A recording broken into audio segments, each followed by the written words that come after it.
첫 번째 소식입니다. 강원도 홍천의 캠핑장에서 집단 감염이 발생하면서 여름 휴가철을 고리로 재확산 우려가 커지고 있습니다. 2박 3일간 함께 캠핑을 한 6가족 18명 가운데 3가족 6명이 양성 판정을 받았는데 현재 역학조사가 진행 중이어서 추가 감염자가 나올 수도 있는 상황입니다.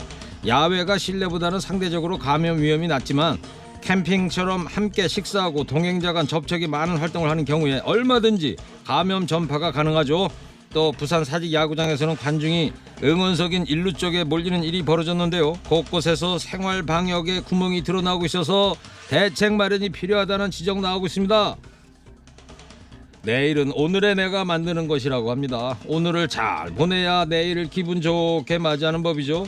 지금 이렇게 생활 방역 무너지면 결국 내일의 일상을 보장할 수 없게 된다는 거, 이거 다시 한번 기억했으면 좋겠습니다.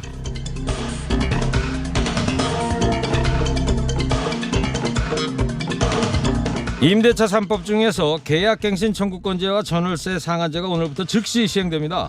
앞으로 바뀌는 전월세 계약 몇 가지 정리해봤습니다. 먼저 집주인이 월세로 바꾸자고 해도 세입자가 동의하지 않으면 원래대로 전세로 계약을 연장해야 합니다.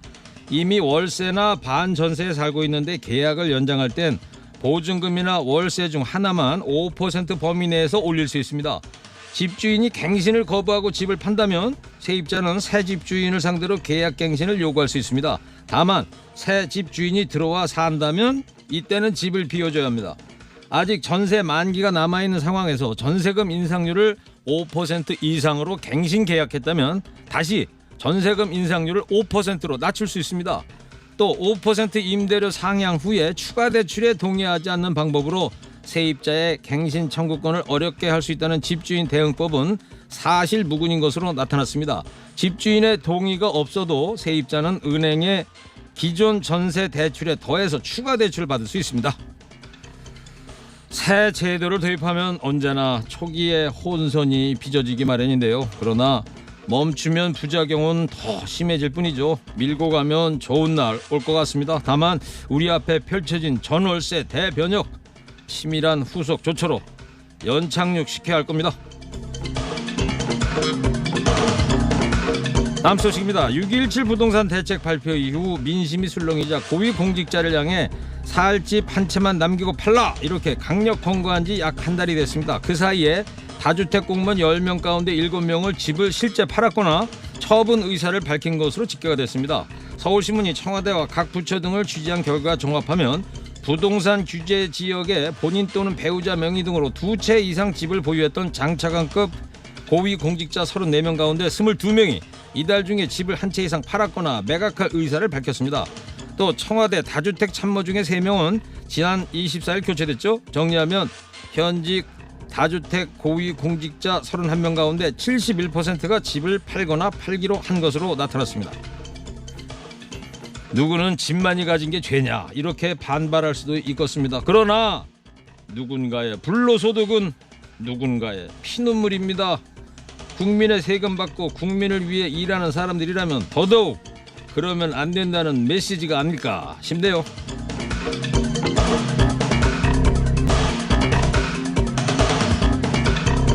배달앱 1위 배달의 민족이 가입 점주들에게 건당 2,900원인 배달비를 교묘하게 떠넘기고 있는 것으로 드러났습니다. 배민 라이더스는 수수료가 16.5%로 높은 대신 주문 시스템뿐 아니라 배달원까지 제공하는 서비스입니다. 배달은 신경 쓰지 않고 음식만 하면 된다는 설명에 많은 점주들이 가입을 했는데요. 막상 가입하고 보니까 생각지 못한 문제가 생겼습니다. 1,900원짜리 순댓국 세트를 팔면 16.5%, 즉 1,800원 정도가 배민 측 수수료. 그런데 기본 배달비 2,900원도 대부분 점주가 부담하게 된 겁니다. 수수료와 배달비를 더하면 4,700원. 결국 음식값의 43%를 배민 측이 가져가는 셈입니다.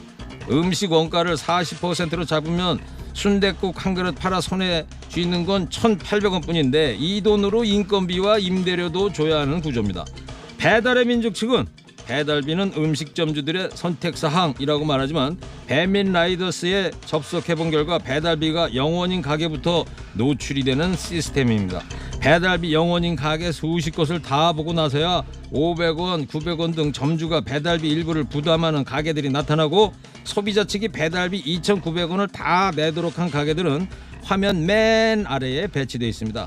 배달비를 다 부담하지 않고서는 아예 장사하기 힘든 구조를 만들어 놓은 겁니다. 이렇게 음식점들의 부담이 늘게 되자 배민 측은 음식 가격을 올리라는 제안까지 한 것으로 드러났습니다.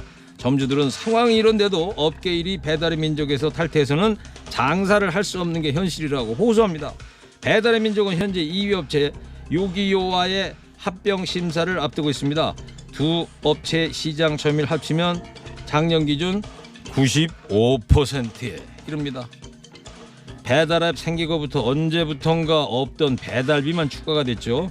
대동강물 팔아갖고 떼돈 벌던 봉이 김선달은 저리 가라네요. 이 정도면 배달의 민족이 아니라 배신의 민족이죠.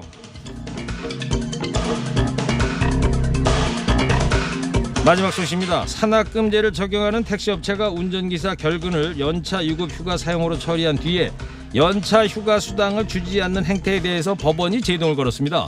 최근 대전지법이 근로기준법 위반 혐의로 기소된 택시업체 대표 A씨에게 벌금 150만 원을 선고했는데요. A씨 회사는 비정규직 근로자가 하루 수익금 중 산악금 10만 4천 원을 제외한 나머지는 갖도록 했습니다.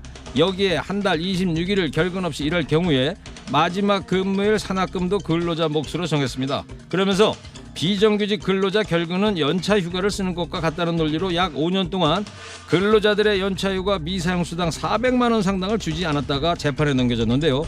A씨 측은 근로자가 결근하면 회사는 손해를 본다. 대신 근로자는 한 달 26일 일하면 10만 4천 원을 추가로 벌 수 있어서 연차 수당을 받는 것과 같다. 이렇게 주장했습니다. 그러나 법원은 이런 보수 지급 과정이 미사용 연차 휴가 보상을 하게 되는 형태는 아니라고 판단했습니다.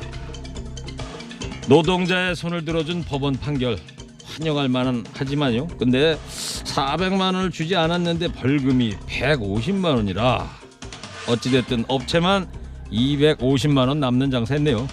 직원은 노예가 아니라 같이 살아갈 동반자라는 마인드.